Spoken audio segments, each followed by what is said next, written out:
Hola y bienvenidos al canal.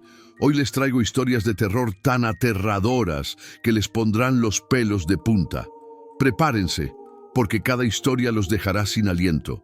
Pero antes de empezar, asegúrense de darle a me gusta y suscribirse al canal para no perderse ninguna de las futuras historias oscuras que les traeré. Ahora, apaguen las luces, pónganse los auriculares y comencemos.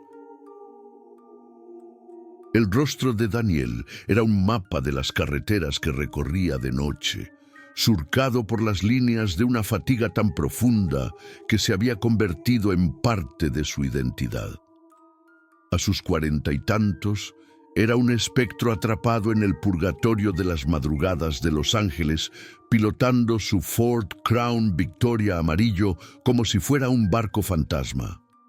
La radio era su única compañera, sintonizada en programas nocturnos sobre conspiraciones y fenómenos inexplicables. Un flujo constante de paranoia que mantenía a raya el peso de sus párpados.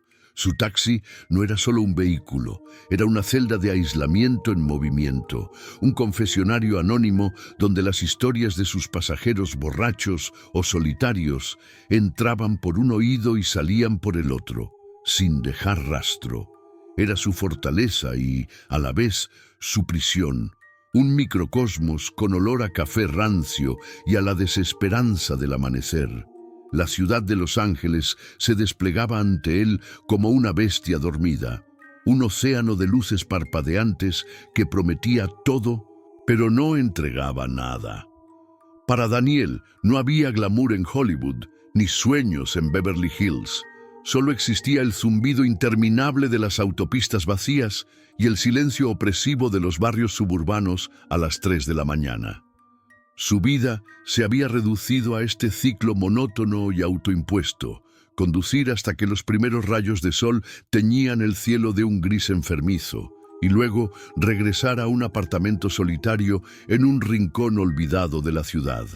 Allí se recostaba en la cama y miraba fijamente el techo, cortejando un sueño que nunca llegaba, mientras el insomnio crónico desdibujaba cada vez más la frágil frontera entre el mundo real y el agotamiento de su mente. Era una de esas madrugadas en las que el silencio de Hollywood se volvía denso, casi tangible. La ciudad parecía contener la respiración bajo un cielo sin estrellas, teñido del resplandor anaranjado de las farolas. Daniel se detuvo en un semáforo en rojo en una larga avenida desierta, el motor de su taxi vibrando suavemente a través del asiento. El color carmesí de la luz bañaba el capó de su coche y se reflejaba en el asfalto húmedo, creando un ambiente teatral y solitario. Por un momento, sus párpados pesaron como plomo y las luces distantes comenzaron a fusionarse en manchas borrosas. Estaba en ese limbo peligroso entre la vigilia y el sueño, un estado mental en el que la realidad se vuelve maleable. El mundo más allá de su parabrisas se sentía distante, como una película proyectada solo para él, y él era el único espectador en una sala de cine vacía. Fue entonces cuando un murmullo grave rompió el silencio.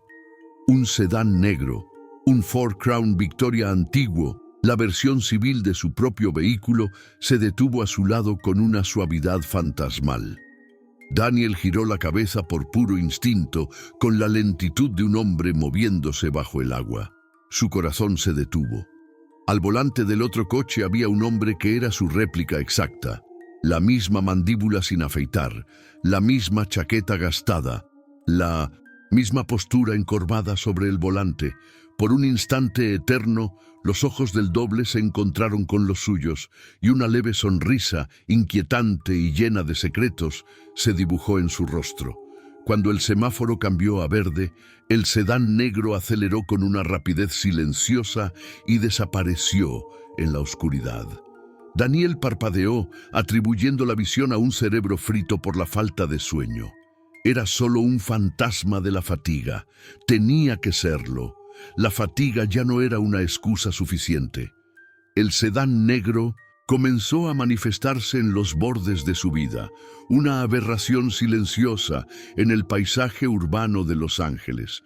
Daniel lo veía en su espejo retrovisor durante largos trayectos por la autopista I-10, un punto oscuro que mantenía una distancia respetuosa, pero constante, como un buitre paciente. Una mañana, al llegar a su edificio, lo vio estacionado al otro lado de la calle, sus ventanas tan oscuras que parecían absorber la luz del sol. Por un momento consideró cruzar y enfrentarlo, pero la parálisis del miedo y la duda lo mantuvo inmóvil. Cuando volvió a mirar desde su ventana, el coche había desaparecido. Empezó a sentir el peso de una vigilancia invisible, una presencia que lo envolvía sutilmente, transformando la familiaridad de su rutina en un laberinto de paranoia creciente donde cada sedán oscuro era una amenaza potencial. El terror se solidificó cuando dejó de ser una experiencia exclusivamente suya. Una noche, un pasajero que recogió en el centro le espetó con enfado: ¿Es que tienes un hermano gemelo o algo así? Hace una hora, uno igual que tú, en un coche negro, casi me atropella en un paso de peatones en Silver Lake. Daniel sintió un frío glacial recorrerle la espalda. Él no había estado en Silver Lake. Intentó explicarlo, pero el hombre lo miró con desconfianza, convencido de que le estaba mintiendo. Por primera vez, el doble había interactuado con su mundo, dejando una estela de miedo y confusión que ahora le salpicaba directamente. Ya no era una alucinación que podía ignorar. Era una fuerza activa que estaba manchando su nombre, usando su propio rostro como máscara para un comportamiento errático y peligroso. A partir de ahí, la invasión se volvió sistemática y cruel. Llegó para recoger a una pasajera con reserva en el aeropuerto LAX y ella lo recibió con furia. «Te vi, acabas de pasar, te hice señas y me ignoraste por completo». Ella juraba haber visto su rostro dentro de un Crown Victoria negro. Poco después, su despachador comenzó a enviarle mensajes sobre carreras que él nunca había aceptado, destinos que lo llevaban a callejones sin salida o a polígonos industriales abandonados en Vernon, lugares perfectos para una emboscada. Su reputación, lo único que le quedaba, se estaba desmoronando. Las quejas se acumulaban y su jefe le dio una advertencia severa sobre su conducta impredecible. Estaba siendo borrado, reemplazado por una versión de sí mismo que parecía decidida a destruirle. La rabia finalmente superó al miedo. Una noche, mientras conducía por las sinuosas y oscuras carreteras de Hollywood Hills, vio las inconfundibles luces del sedán negro siguiéndole. Esta vez, Daniel no huyó. Pisó el acelerador, convirtiendo la persecución en una cacería. El juego del gato y el ratón los llevó por cañones oscuros y calles residenciales silenciosas, una danza mortal entre dos coches idénticos. Su furia era un torrente, una necesidad desesperada de respuestas, de ver el rostro de su atormentador. En un movimiento audaz, forzó al coche negro a entrar en un callejón sin salida junto al río de Los Ángeles, bloqueando la única escapatoria con su propio taxi. El motor de su Crown Victoria amarillo rugía, su aliento era agitado. El momento de la verdad había llegado. Con una llave de cruz en la mano, Daniel salió de su taxi. El aire del callejón era pesado, olía a humedad y a decadencia. Cada paso hacia el vehículo oscuro resonaba en el silencio. Se detuvo junto a la ventanilla del conductor, el corazón martilleándole en el pecho, y esperó. El cristal tintado descendió con un zumbido eléctrico, lento y deliberado, revelando el interior. No había nadie. El asiento del conductor estaba vacío. Sobre el del copiloto, una vieja grabadora de cinta se encendió sola con un chasquido. De ella emanó su propia voz, repitiendo una conversación íntima que había tenido con un pasajero apenas unas horas antes. Antes de que pudiera procesar el horror, el coche negro dio marcha atrás a una velocidad imposible, desafiando las leyes de la física, y desapareció en la noche, dejándolo solo con el eco de sus palabras y la certeza de su propia locura. Suspendido del trabajo y con su mente deshilachada por días de insomnio, Daniel se encontró en el punto de quiebre. Su apartamento se había convertido en una jaula donde las sombras se retorcían y cada crujido del edificio sonaba como un paso furtivo. La paranoia era un veneno que corría por sus venas y solo quedaba una salida: la confrontación. Desempolvó una vieja radio de aficionado, un vestigio de una vida que apenas recordaba, y giró el dial hasta encontrar una frecuencia muerta. Con voz ronca y temblorosa lanzó su desafío al éter. Puente de la Sexta Calle, esta noche, tú y yo. Acabemos con esto de una vez. Era un acto de desesperación, un grito lanzado a un fantasma, ya fuera real o una creación de su psique rota. Esperaría en ese icónico tramo de hormigón, un no lugar suspendido sobre el lecho seco del río. El escenario perfecto para su acto final. La noche en el viaducto de la Sexta Calle era fría y desoladora. Daniel estacionó su taxi amarillo en un extremo, bajo el resplandor de las luces que delineaban los arcos de la estructura como el esqueleto de una bestia prehistórica. El silencio era casi total, roto únicamente por el zumbido de su motor y el viento que soplaba entre las vigas de hormigón. Esperó, con el motor en marcha y las manos aferradas al volante, cada minuto estirándose hasta la infinidad. Y entonces apareció. Un par de faros gemelos emergieron de la oscuridad en el extremo opuesto del puente. El sedán negro se detuvo, su silueta recortada contra el resplandor lejano de la ciudad. Era un reflejo oscuro, un negativo perfecto de sí mismo. No hubo señales ni advertencias. En un acuerdo tácito y terrible, los motores de ambos coches rugieron al unísono, un grito de guerra que desgarró la quietud de la noche. El mundo se convirtió en un túnel de luz y velocidad. Daniel pisó el acelerador a fondo y el taxi amarillo se lanzó hacia adelante, devorando el asfalto. El coche negro hizo lo mismo, convirtiéndose en un proyectil de oscuridad que se precipitaba hacia él. A medida que la distancia se acortaba, la realidad de Daniel se hizo añicos. El parabrisas dejó de ser una ventana al exterior para convertirse en una pantalla que proyectaba fragmentos de una vida que no reconocía. El rostro sonriente de una mujer desconocida, las manos de un niño pequeño, el recuerdo de un nombre que no era el suyo.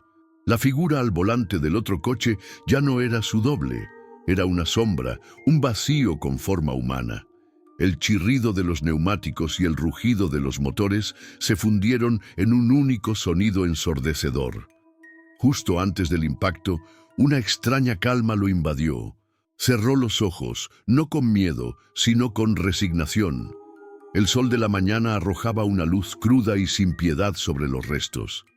El Ford Crown Victoria amarillo estaba irreconocible, una masa de metal retorcido y cristales rotos, incrustada contra una de las monumentales pilastras de hormigón del puente.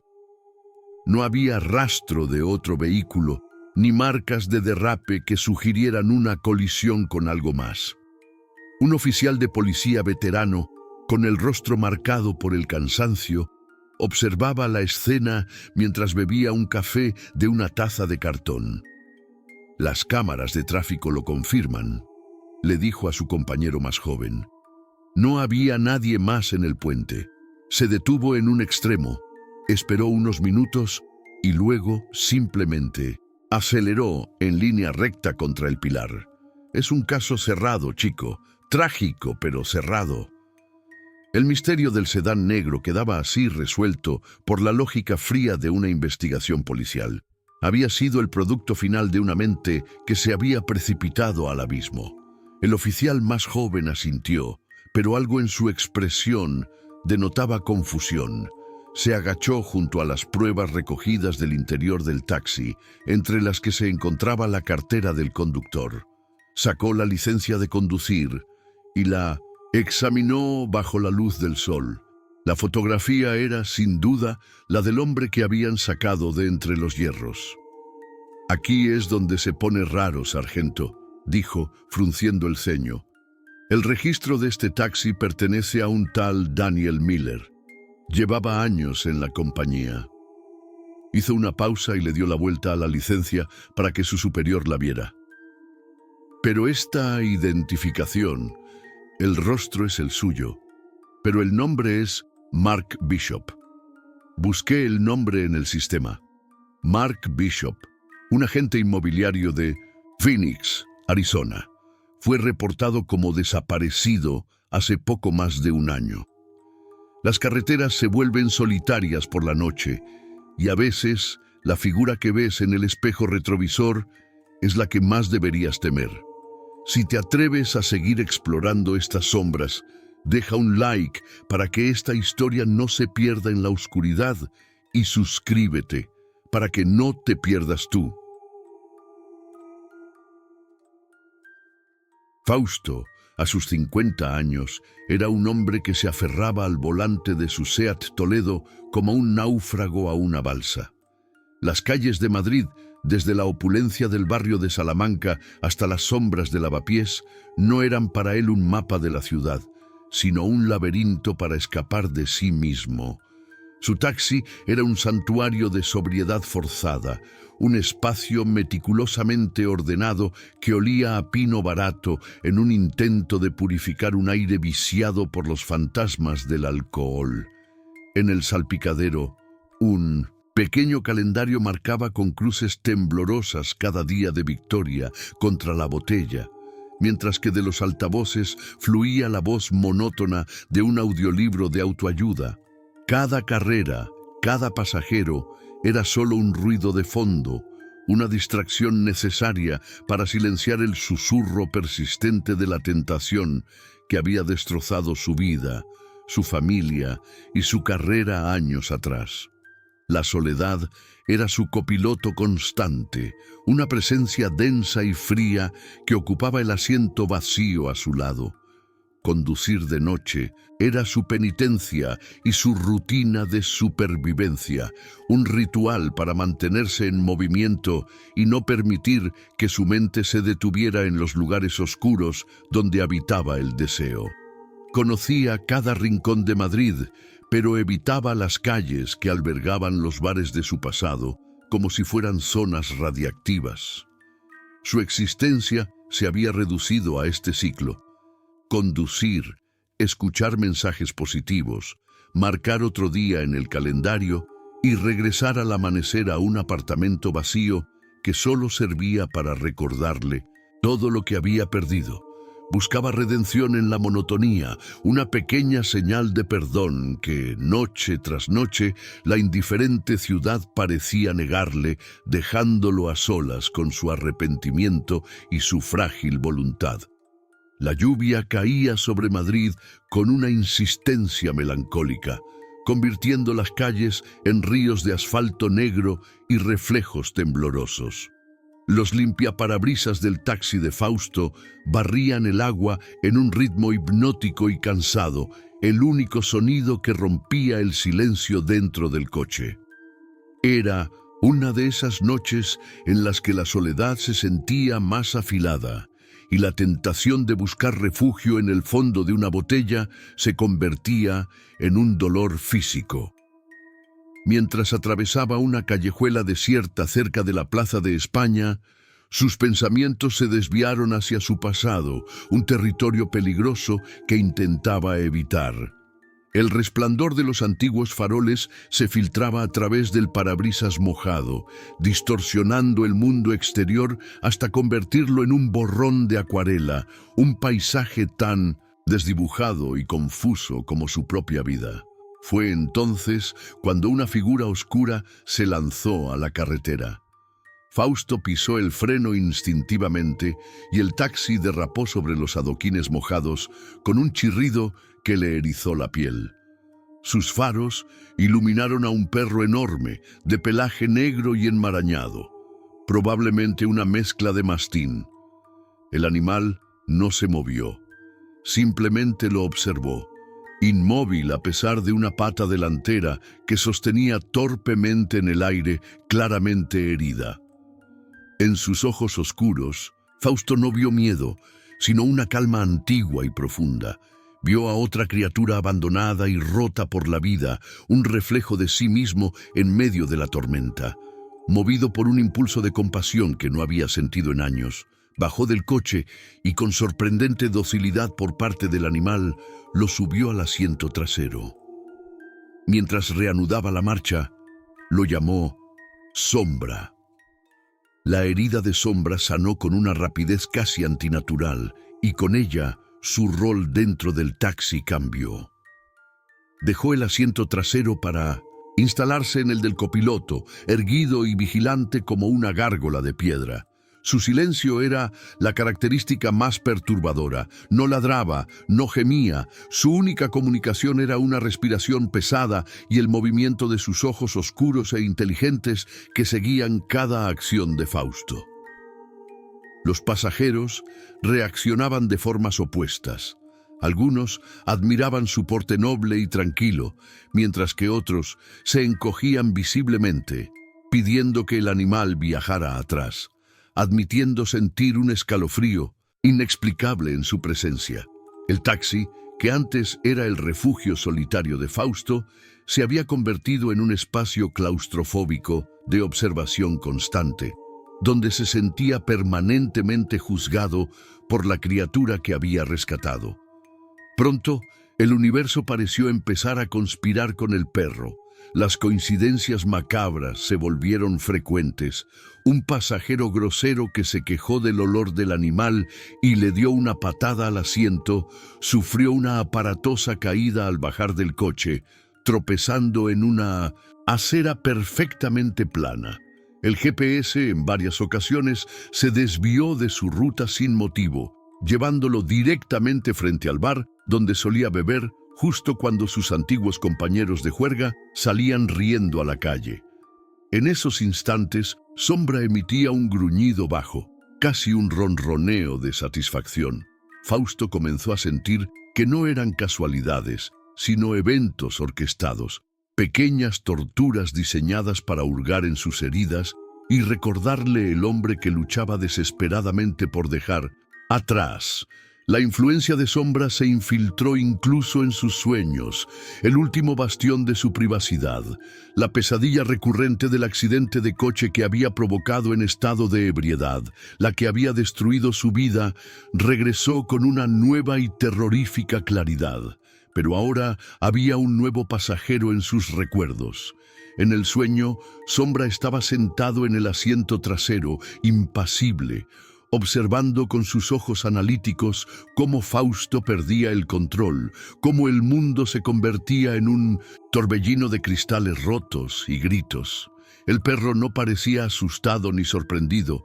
Su presencia era la de un espectador interesado, un cronista del desastre. Fausto se despertaba sudando frío, con la aterradora convicción de que la criatura no solo conocía sus debilidades actuales, sino que también era testigo de su pecado original. La manipulación se volvió más directa.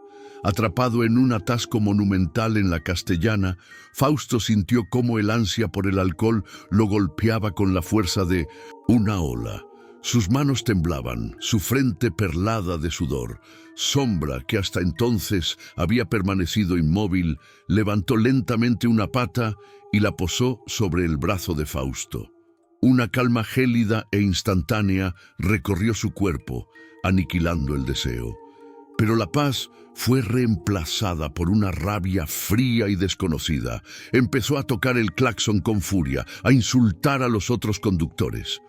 La bestia a su lado no solo observaba, era capaz de modular sus emociones, de apagar un fuego para encender otro, mucho más oscuro y peligroso, convirtiéndolo en una marioneta de sus propios impulsos. La prueba definitiva llegó en la forma de una tentación ofrecida. Una pareja de turistas olvidó una botella de vino tinto en el asiento trasero. Fausto no la vio hasta que estuvo solo, el cristal oscuro y el cuello rojo de la cápsula llamándolo como un faro. Se quedó paralizado, luchando una batalla monumental en el silencio del coche. Sombra lo observaba desde el asiento del copiloto, con la cabeza ladeada. Entonces, con un movimiento lento y deliberado, se estiró y con el hocico empujó la botella. Esta rodó por el suelo del coche hasta detenerse suavemente contra el zapato de Fausto. No fue un accidente, fue una ofrenda, una invitación silenciosa y malévola para que abrazara su propia destrucción. La bestia no quería matarlo, quería que él mismo se condenara. El sonido estridente de su teléfono móvil rompió la monotonía de la noche, un sonido que casi nunca escuchaba. El corazón le dio un vuelco al ver el nombre en la pantalla. Elena, su hija. No habían hablado en años. Su voz, al otro lado de la línea, era un hilo de pánico y desesperación. Estaba en problemas, sola, y él era el único a quien se había atrevido a llamar.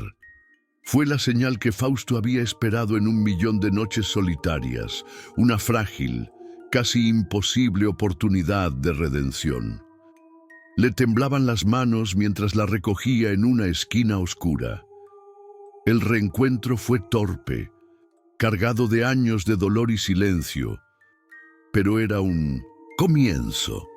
Sin embargo, cuando Elena subió al asiento trasero, Sombra, sentado en el puesto del copiloto, se tensó y por primera vez enseñó los dientes, emitiendo un gruñido bajo y posesivo que heló el aire del habitáculo. Mientras conducían por las calles vacías, Fausto intentaba encontrar las palabras adecuadas, cualquier cosa para empezar a reconstruir el puente que él mismo había dinamitado. La presencia de su hija en el coche era un bálsamo para su alma herida, un atisbo de la vida que había perdido. Fue precisamente en ese instante de vulnerable esperanza cuando Sombra atacó. La criatura se lanzó hacia adelante, no contra Elena, sino contra los controles del coche. Con una furia antinatural, mordió la palanca del freno de mano, arañó el volante con sus garras y tiró del brazo de Fausto, tratando de hacerle perder el control del vehículo. El taxi viraba violentamente de un lado a otro de la calzada, mientras los gritos de Elena se mezclaban con los gruñidos guturales y aterradores de la bestia. Luchando por mantener el coche en la carretera, con los músculos en tensión y el pánico amenazando con ahogarle, Fausto miró a Sombra. En los ojos del perro no vio la rabia de un animal, sino una inteligencia fría, una malicia calculadora y antigua, y en ese segundo de claridad aterradora lo comprendió todo. La criatura no se alimentaba de su vicio, sino de su sufrimiento. Su poder residía en su aislamiento, en su culpa, en su soledad. La redención, el perdón de su hija, la conexión humana, todo eso lo mataría de hambre, lo debilitaría hasta hacerlo desaparecer. Proteger a Elena ya no era solo un acto de amor paternal, era un exorcismo, una batalla directa contra el demonio que él mismo había invitado a entrar en su vida, en su coche y en su alma. Con la bestia arañando su rostro y el coche fuera de control, Fausto tomó la única decisión que le quedaba. Era un acto de sacrificio, el único acto de amor puro que podía ofrecerle a su hija. Con un último grito de esfuerzo, giró el volante bruscamente, dirigiendo el taxi hacia un antiguo muro de piedra, asegurándose de que el impacto principal lo absorbiera a su lado del vehículo. El sonido del metal retorciéndose fue ensordecedor, seguido de un silencio repentino y pesado. La puerta del copiloto se abrió y Elena salió tropezando, herida, pero viva. Se giró hacia la puerta de su padre, pero ésta estaba hundida, atascada. Mientras golpeaba el cristal roto, oyó desde el interior el gruñido salvaje del perro y después Un único grito ahogado de su padre que se silenció de golpe. Luego, nada. Solo el tic-tac de un motor moribundo. Cuando llegaron los servicios de emergencia, tuvieron que usar herramientas hidráulicas para abrir la puerta del conductor. Encontraron a Fausto sin vida, recostado sobre el volante, pero los paramédicos pronto descubrieron algo extraño. No tenía heridas graves por el accidente. La causa de la muerte, dictaminaron, había sido un infarto fulminante. El interior del coche contaba una historia diferente. El asiento del conductor estaba hecho jirones, el salpicadero cubierto de profundos arañazos y marcas de mordiscos.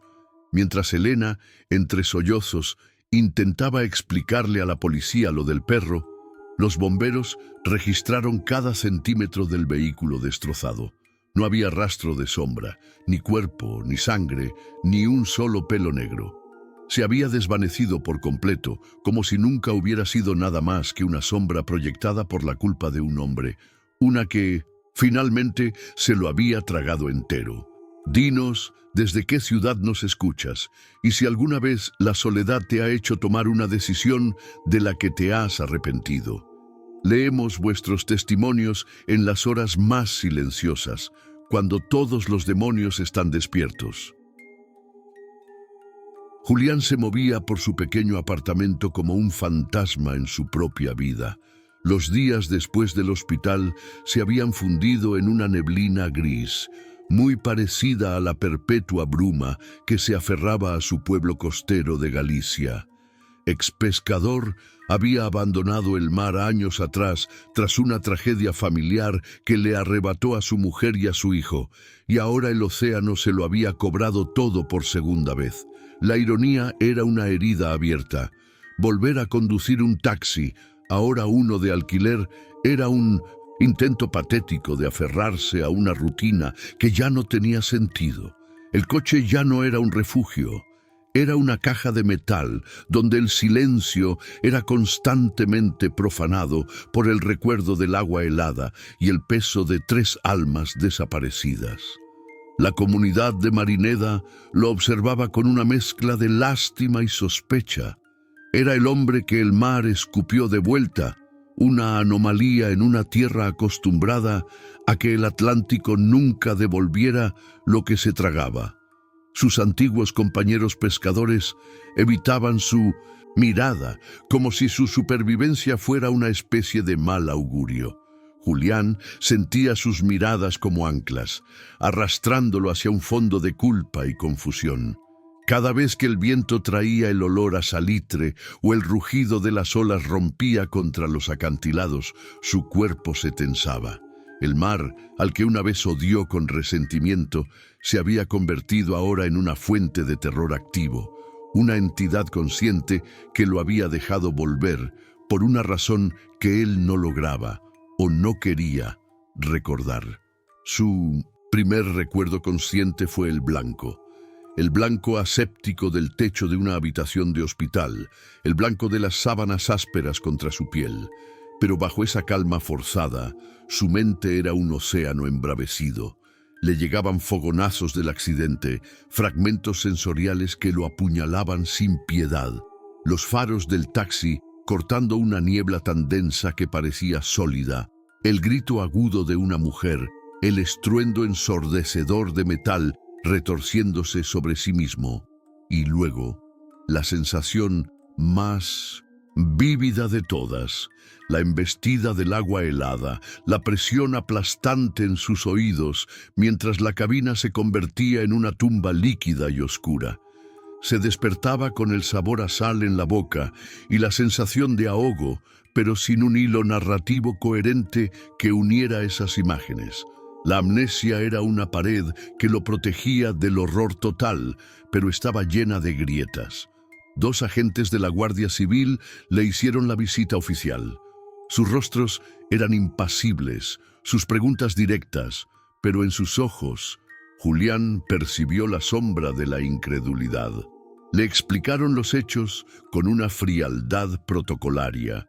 Su taxi se había precipitado desde un acantilado en la traicionera Costa da Morte durante una fuerte tormenta. A él lo encontraron inconsciente en una cala rocosa a la mañana siguiente. Del coche y de sus 3 pasajeros, un empresario de Madrid, una estudiante de Santiago y un hombre de la zona, no había ni rastro. El mar se los había tragado. La palabra superviviente resonó en la habitación, estéril no como un milagro, sino como una sentencia.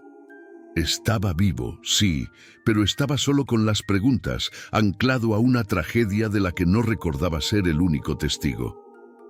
La vuelta al trabajo en un coche de alquiler fue un intento desesperado por recuperar una normalidad que ya no existía. El acoso comenzó de forma sutil, como una marea subiendo lentamente.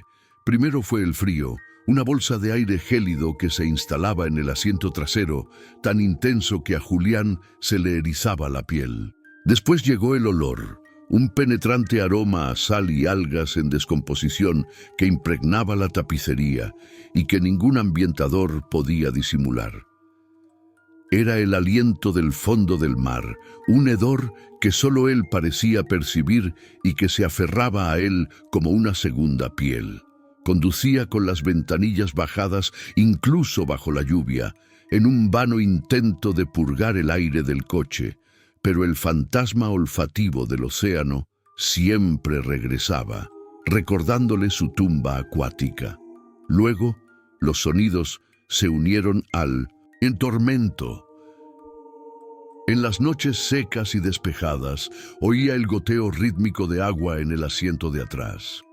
Frenaba bruscamente, encendía la luz interior con manos temblorosas, pero la tapicería siempre estaba seca.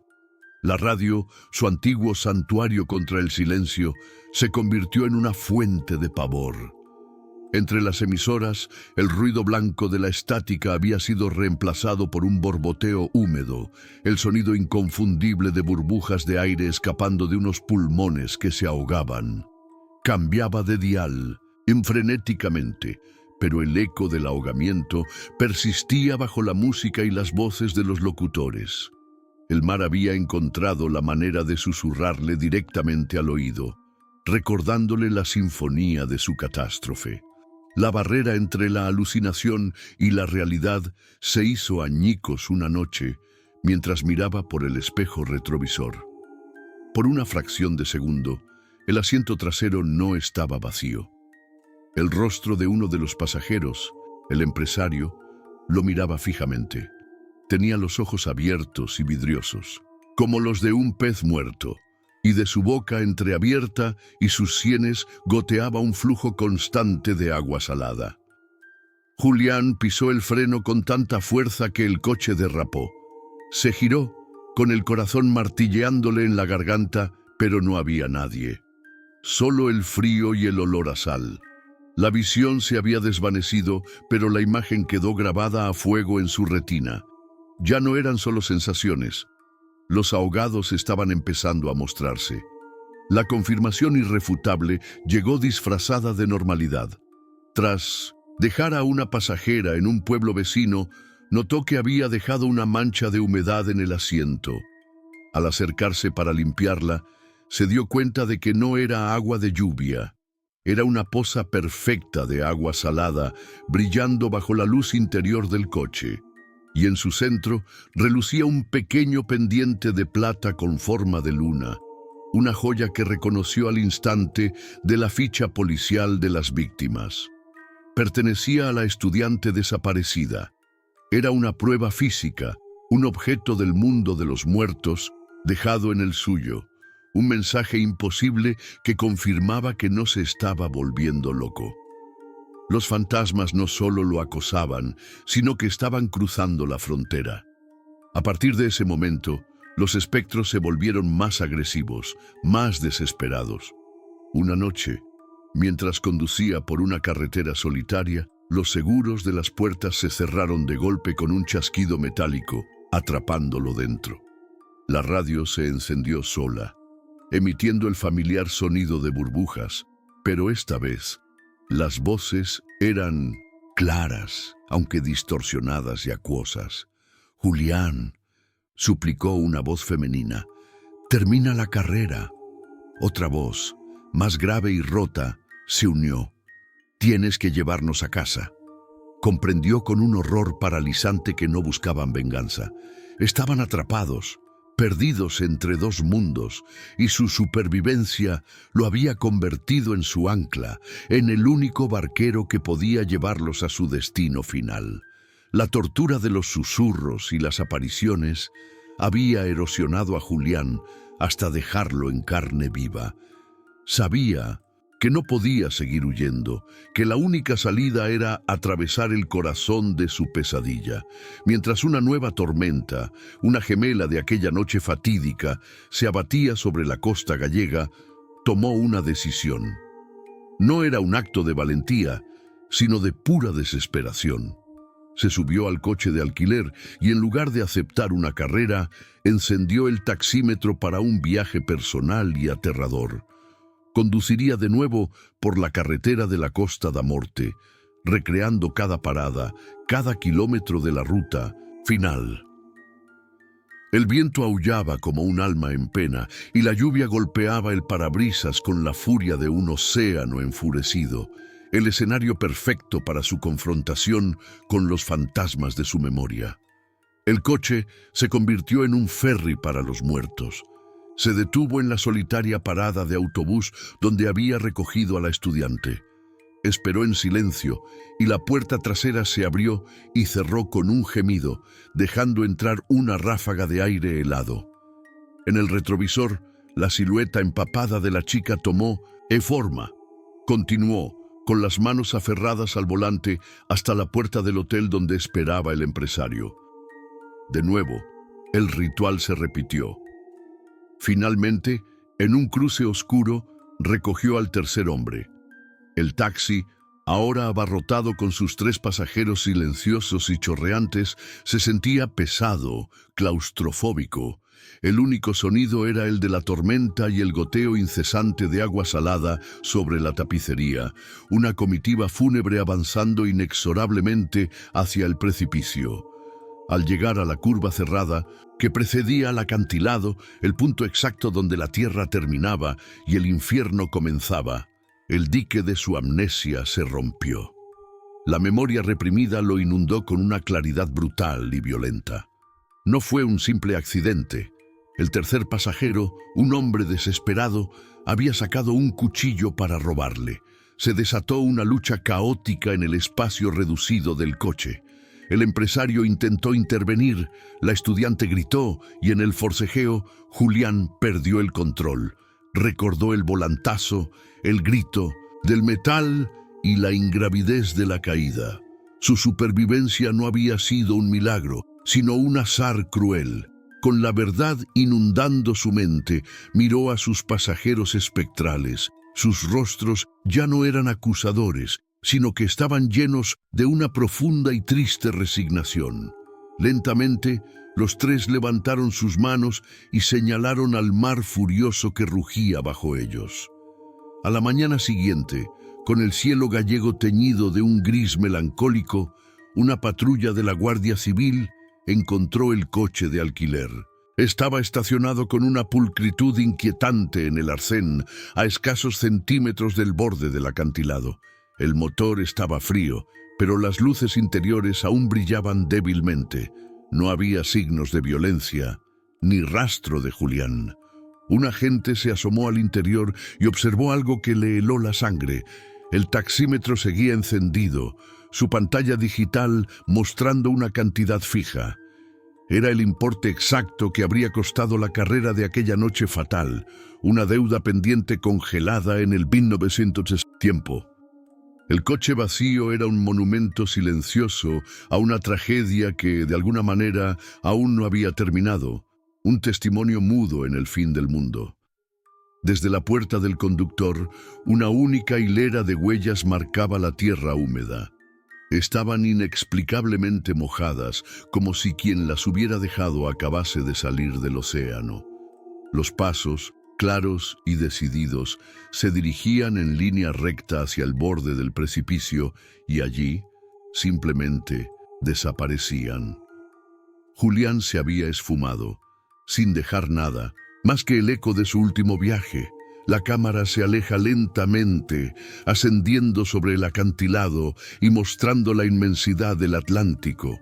Allá abajo, en las profundidades oscuras y turbulentas, una luz parpadea por un instante, el inconfundible resplandor verdoso de la luz de libre de un taxi.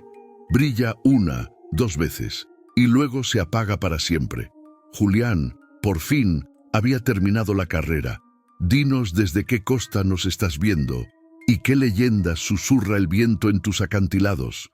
Hay lugares en el mundo donde los muertos nunca dejan de viajar y queremos escuchar sus historias.